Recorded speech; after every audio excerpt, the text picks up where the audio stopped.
Haj ziyoratiga borgan hamyurtlarimiz ayni kunlarda Madina va Makka shaharlarida bo'lib turishibdi. Bo'lajak hojilar ziyorat va ibodatlarni bekamu ko'st ado etishlari uchun ularga barcha sharoitlar yaratib berilgan. Muborak zaminda ziyoratchilar yaqinlari, oila a'zolari qatorida barcha vatandoshlarimiz haqlariga duolar qilib, tinchlik va farovonligimiz bardavomligini Allohdan so'rashmoqda. Saudiya Arabistonida bo'lib turgan hamkasbimiz Nozimjon Mo'minov xabar qiladi. Ma'lumki, bu yil haj safariga otlangan yurtdoshlarimiz soni 15 ming nafardan ortiqni tashkil qiladi. Ular bosqichma-bosqich avval Madina shahriga, bu yerda 3-4 kun mobaynida ziyoratlarni ado etgach, Makka shahriga yetkazilmoqdalar. Taomilga ko'ra Makkaga yetib borgan ziyoratchi eng avvalo umra amallarini ado etadi. Shu boisdan ham Madina-i Munavvaradagi safar nihoyasiga yetgan hamyurtlarimiz mehmonxonalardan ihrom bog'lagan holda Makka-i Mukarramaga yo'l olmoqdalar. Har bir mo'min musulmonning orzusi bo'lgan haj ziyoratiga musharraf bo'lish baxti, qolaversa olis yurtlarda vatan mehrini har lahza his qilib turish saodati bo'lg'usi hojilarimiz ko'ngliga iftixor bag'ishlamoqda. Kelgan kunimizdan boshlab Madina-i Munavvaradagi qilayotgan ibodatlarimizda boshqa mamlakatlarda ham odamlarni ko'ryapmiz-da. Boshqa mamlakatlarda odamlari O'zbekiston deb yozilgan bayroqni ko'rib, bizga nisbatan juda ham bir ulug' hurmat bilan murojaat qilishyapti. Sababi biz ulug' Termiziylar, Buxoriylar yurtidan kelganligimizni ular hammalari sezyapti. Namoz o'qiyotganimizda, ibodat qilayotganimizda ham hammalari hurmat bilan oldiga o'tkazib qo'yapti. Bu ham biz uchun juda katta faxr. Men o'ylaymanki, butun O'zbekiston xalqi mana shunday ulug' mamlakatda yashayotgandan faxrlanish kerak. Men ham shular qatori shunday aziz yurti farzandi bo'lganligim uchun beadad minnatdorman. Ihromni bo'yladik. Mana Xudo xolasa hozir yo'lga chiqamiz safarga. Borganda albatta avvalo xalqimizni tinchlik farovonligini, prezidentimiz baxtimizga sog'-omon yursinlar. Mana shunday sharoitlarni qilib, tepada bosh bo'lib turibdi. Haqiqatda ham sharoitlarimiz zo'r, chiroyli. Haj va umra tartib qoidalariga ko'ra Madina tomonidan Makkaga yo'l olgan ziyoratchi Zulhulayfa degan manzilda to'xtab o'tadi. Shu yerda kerakli amallar bajarilgach, Makka sari otlanadi.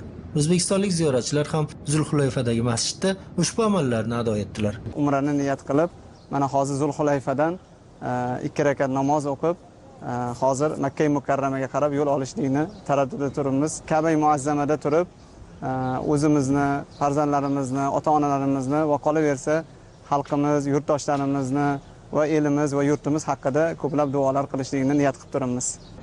Yurtdoshlarimizga ajratilgan avtobuslar 430 kilometrlik masofani 4,5 soatda bosib o'tib, ziyoratchilarni manzilga yetkazadi. Bu yerda ham xuddi Madinada bo'lgani kabi o'zbekistonlik ziyoratchilarni mehmonxonalarda kutib olish o'ziga xos tantanaga aylangan. Har bir ziyoratchiga alohida ehtirom ko'rsatiladi. Ular hadyalar, qahva va shirinliklar bilan siylanadi. Bu ehtirom avvalo buyuk allomalar yurti O'zbekistonga, uning bag'ri keng va samimiy xalqiga bo'lgan hurmat belgisi. Davlatimizga nisbatan e'tibor kuchli ekan. Xursand bo'ldik juda ham hayron qoldim. Nima bo'lyapti? Mehmonxonaning ochilish marosimi desam, yo'q.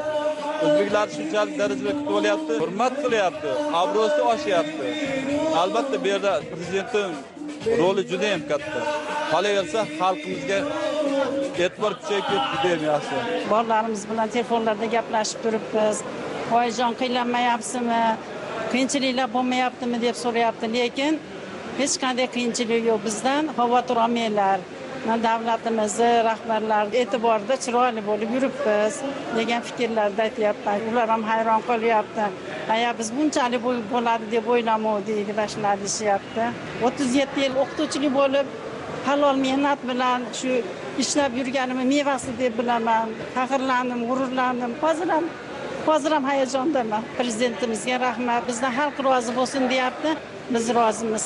Umra ziyoratining asosiy rukunlari bo'lmish Masjidul Haramda Ka'bani tavof qilish, Safo va Marva tepaliklari orasidagi sa'y amallarini bajarish ham yurtdoshlarimiz uchun u qadar qiyinchilik tug'dirmadi. Sababi ular bu yerda ham O'zbekistonga, o'zbekistonlik ziyoratchilarga bo'lgan iliq munosabatni his qilib turdilar. Ko'rinib turibdiki, O'zbekiston mamlakatiga nihoyatda iliq munosabatlar bildirilyapti. Qolaversa, uzoqda mana egnimizga kiyib olgan nimchalarimiz, O'zbekiston tug'i tushirilgan, orqasida mana O'zbekiston deb yozilgan, juda ham ko'p mamlakatlardan kelgan o'sha ziyoratchilarning ichida bizaniki ulug' bo'lib ko'rinib turibdi. Ayollarimizda bir xil o'zimizni milliy nimchalar qatga qadamimiz yetib boradigan bo'lsak, qo'lini ko'ksiga qilib marhamat o'zbeklar, marhamat xush kelinglar deb o'zbekcha ham gapiryapti. Hayron qolgan joyimiz asosiy mehmonlarni, ziyoratchilarni kutayotgan joylarda arablar o'zbekcha gapiryapti. Bu ham qanaqadir bir milliy g'ururni nihoyatda haligi oshirib yuboryapti-da. Bu degan so'z O'zbekistonni dunyo hamjamiyatida o'zini o'rni oshib borayotgani, sharoitlarni yaratib berayotganidan yaqqol dalil deb hisoblaymiz. Ana shunday g'amxo'rlik va e'tibor ko'rsatadigan yurt esa hamisha muhabbat va hurmatga munosib. Shu boisdan ham har bir ibodat va ziyoratda bo'lg'us hojilarimiz dillaridan ezgu duolar yog'ilmoqda. Yurtimiz tinch, xalqimiz omon bo'lsin. Nozimjon Mo'minov, Eldor Rustamov, O'zbekiston 24 telekanali uchun Makka shahridan.